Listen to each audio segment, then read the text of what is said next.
తలుపు దగ్గర ఇటుక రాయి తీసుకుని నా దగ్గరకు వచ్చారు. నా దగ్గరకు వచ్చి నా దగ్గర కూర్చుని ఆ ఇటుక రాయి పెట్టి నా గుండెల మీద కొట్టడం ప్రారంభించారు. ఎప్పుడైతే ఇటుక రాయి పెట్టి గుండెల మీద గుద్దుతున్నారో పైన చర్మం మొత్తం పగిలిపోయి రక్తం కారిపోతుంది. 10 దెబ్బల వరకు భయంకరమైన బాధ, తట్టుకోలేనంత బాధ. విపరీతంగా వచ్చేసి చర్మం అంతా పగిలిపోతుంది, రక్తం కారిపోతుంది. విరిగి ఎలా పడిపోతుందో అలా నేను బోర్లాగా పడిపోయాను. ఎప్పుడైతే నేను బోర్లాగా పడిపోయానో ఆయనకి ఎంత బలం ఉంది, అంత బలంతో ఒకే ఒక్క దెబ్బ వేశారంటే అది వేడి వెన్ను పోసుకు అడ్డంగా దిగిపోయింది గోడలు.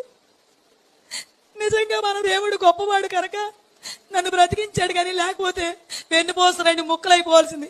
ఆ బాధను భరించలేక మళ్ళీ అరుస్తూనే వెల్లికిలా తిరిగిపోయాను. ఎప్పుడైతే వెల్లికిలా తిరిగానో ఛాతి దగ్గర నుంచి మోకాళ్ళ వరకు ఎక్కడ అవకాశం ఉంటే అక్కడ అదే గొడ్డలు పెట్టి నరిగేస్తున్నారు. ఇటు అరుగుతుంటే అటు తిరుగుతున్నాను, అటు అరుగుతుంటే ఇటు తిరుగుతున్నాను.